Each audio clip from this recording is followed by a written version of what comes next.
Muy buenos días y feliz tiempo pascual para todos y cada uno de ustedes.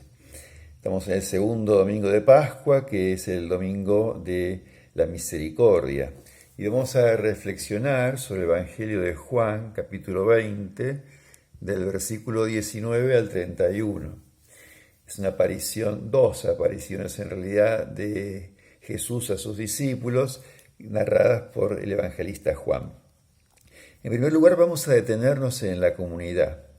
Fíjense, es una comunidad que está muerta de miedo, encerrada en una casa como si estuviera encerrada en un sepulcro. Muerto el maestro, han muerto con él las ilusiones y han quedado pegados a una causa perdida. ¿Qué sentido tendrá ahora su vida? Habían dejado todo tras una aventura maravillosa que fracasó. ¿Cómo volver a la normalidad? ¿No? ¿Cómo retomar los viejos trabajos, su vida anterior? ¿Con qué cara se presentarían a sus vecinos? ¿Cuánto se burlarían de ellos? O peor, ¿no les pasaría lo mismo que al maestro? ¿Qué pensarían de Jesús, no? Que los engañó, que fue un iluso, qué tontos fuimos.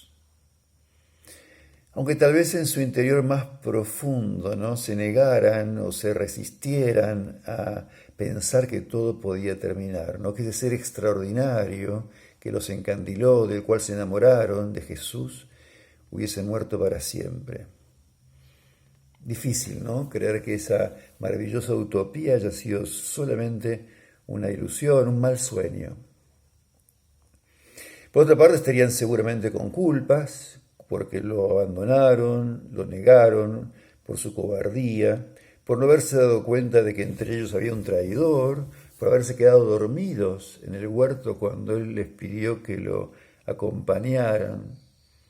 Tal vez se reprochaban mutuamente actitudes mezquinas que habían aparecido en el grupo muchas veces, ¿no? Tensiones, ambiciones personales, ¿no? Violencias, o su misma cortedad de miras, ¿no? Que los encerró en determinados esquemas, por ejemplo, sobre cómo debía ser el Mesías, que les impidieron finalmente entender y aceptar la propuesta de Jesús. Seguramente en esos días de encierro, ¿no? Y de vivir juntos en comunidad, recordarían una y otra vez las enseñanzas de Jesús, su vida, sus actitudes, ¿no? Tal vez empezarían a recordar que Jesús ya les había anunciado o preanunciado, por lo menos, ¿no? Que la cosa no terminaría bien, que el grano de trigo tenía que morir. Y también quizás empezarían a recordar que Él les había prometido no dejarlos solos y que les enviaría un espíritu, un defensor, ¿no es cierto? Que los transformaría, que los llenaría de nueva vida y los acompañaría en la misión que Él mismo les había encomendado. Tal vez un cierto bálsamo, una tranquilidad les daba la presencia de María. María era una memoria, hasta físicamente se parecería a Jesús. Era una memoria viva, viva de Jesús, ¿no? Y ella estaba con ellos y no les reprochaba nada. Conservaba ese silencio, ¿no? El silencio de María, pero estaba ahí, estaba presente, ¿no? Y también el resto de las mujeres. El resto de las mujeres a las cuales tal vez no se atrevían a mirarlas a la cara porque tendrían miedo de que les recriminaran su abandono al maestro, su cobardía. Ellas finalmente, las mujeres, llegaron hasta la cruz, llegaron hasta acompañar la sepultura. Y ellos, tan valientes, tan importantes en esa cultura patriarcal y machista, ¿no? Se habían borrado, habían huido. Y las mujeres seguían ahí, sirviéndoles también a la comunidad, como habían servido durante la vida del maestro, lo habían atendido con sus bienes, con sus servicios, ¿no? Con su disponibilidad. Fíjense, no siempre estaban todos, porque en la primera aparición no está Tomás y después en la segunda sí está Tomás, tal vez algunos más entrarían o saldrían. Pero es interesante cómo destaca Juan hoy, o lo que quiere destacar por lo menos en estas narraciones, que para encontrarse con el resucitado necesitamos de la comunidad. A Jesús se lo encuentra en la comunidad. Y digamos que finalmente es una comunidad que necesita resucitar. Es una comunidad que no ha resucitado todavía. Es una comunidad que necesita ser renovada profundamente en su interior, que deben resucitar sus ilusiones, sus energías, sanarse, liberarse de sus miedos, hasta llegar a ser lo que escuchamos en la primera lectura de hoy, ¿no? Que es de los Hechos de los Apóstoles, la narración de cómo vivían esos primeros cristianos con un solo corazón y una sola alma, ¿no? Qué lejos, ¿no? Ese grupo de cristianos muertos del miedo a llegar a ser esa comunidad que testimoniaba, que vivían juntos, que se querían y que anunciaban a Jesús con toda libertad y sin miedos. Pero miremos también a Jesús. Jesús regresa de la muerte, ¿no? Y la verdad que es la gran convicción que debemos desarrollar los cristianos, y más en este tiempo de pandemia, ¿no? La vida triunfa sobre la muerte. La vida triunfa sobre la muerte. Pero no es el mismo Jesús y no es el mismo Jesús el que regresa. El Jesús que regresa tiene un cuerpo, digamos así como Pablo lo diría, un cuerpo espiritual, que aparece, desaparece, que está, que no está, porque Jesús ya pertenece a otra dimensión.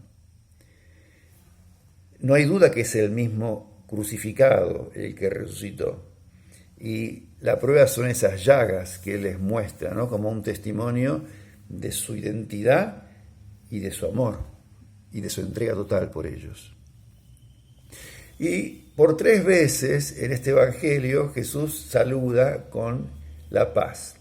3 veces saluda, Una paz que justamente es un remedio, que sana, que vence el miedo que tienen los discípulos dominados, atenazados por el miedo. No regresa Jesús en son de revancha. Ahora van a ver, ahora les voy a demostrar quién soy. O revestido de gloria, transfigurado. Regresa con una apariencia tan sencilla como la que tuvo siempre en su vida histórica, ¿no? Y claro, les tiene que dar la paz, porque eso es lo que ellos recordaban que cuando los mandó a misionar, les digo, cuando entren en una casa, transmitan paz. No saluden, no es saludar con la paz, sino transmitan paz, que es distinto, transmitan la paz. También es interesante darse cuenta cómo Jesús se aparece a los suyos, como les decía antes, en comunidad.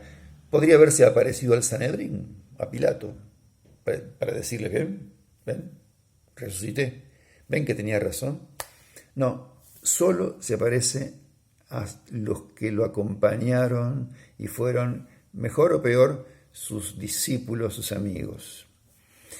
Y les regala algo interesante, ¿no? La capacidad de perdonar, que es una capacidad realmente maravillosa, poder perdonar, poder reconciliar, poder liberar de la culpa, poder generar comunión, ¿no es cierto? Esto es lo que Jesús les regala a ellos. Y los envía a la misión. Y acá hay un dato tan significativo, un gesto tan significativo, ¿no? Sopla sobre ellos, como el Padre sopló sobre el barro y generó la vida humana, digamos, ¿no? Con su soplo, Jesús sopla, usan el mismo verbo justamente, sopla sobre esos muertos de miedo para que nazca una comunidad nueva, para que nazca finalmente la iglesia. Es el Espíritu, el que la genera. Sin ese Espíritu de Dios no podría haber ningún tipo de comunidad cristiana. Habría una estructura, quizás, no sé, una organización, una ONG, no sé qué habría, pero comunidad sin el Espíritu de Jesús, sin Espíritu, no es iglesia, no es iglesia. Interesante que acá sople y dé ese poder a toda la comunidad. Si recuerdan, en Mateo se le había dado a Pedro que le daría las llaves del reino de los cielos a que perdones. Acá no es a Pedro, es a toda la comunidad que le dé esa capacidad de reconciliar, de perdonar, de generar la comunión. Y por fin pronuncia una bienaventuranza. Felices los que crean sin haber visto. La última bienaventuranza del Evangelio. Felices los que crean sin haber visto. Felices los que caminan en la fe. Felices los que siguen caminando en la oscuridad. Felices los que no están pidiendo y descubriendo y corriendo de acá para allá, pidiendo signos extraordinarios, pidiendo milagros, escuchando enseñanzas o mensajes que algún medio, un X, más o menos creíble, transmite de parte de no sé qué ser, de la Virgen o de quien sea. Felices los que caminan en la fe, en la oscuridad, los que creen y los que no necesitan y no andan corriendo detrás de esas pruebas. Y finalmente quisiera terminar recordando lo que dice el Evangelio al final. Todo esto es para que tengamos más vida. Juan escribe esto para que tengamos vida, y lo escribe con mayúscula, ¿no? Tengamos vida, una vida en abundancia, como había dicho Jesús. Tengan vida y vida en abundancia, una vida que valga la pena vivir, que no sea simplemente sobrevivir, ¿no? Una vida que merezca la pena honrarla, ¿no? Celebrarla, transmitirla a los demás, ¿no es cierto? Una vida en la que sigamos creyendo que cada día podemos levantarnos de la cama, a pesar de las dificultades, a pesar de que muchas cosas no son fáciles para nadie, y sin embargo vale la pena porque la utopía, el sueño de Dios, el reino de Jesús, lo podemos construir juntos. Que el Señor nos ayude y que en este tiempo pascual nos confirme en la fe, en el triunfo de la vida, y que podamos ser transmisores de esa paz que Jesús nos regala a cada uno de nosotros. ¡Feliz semana!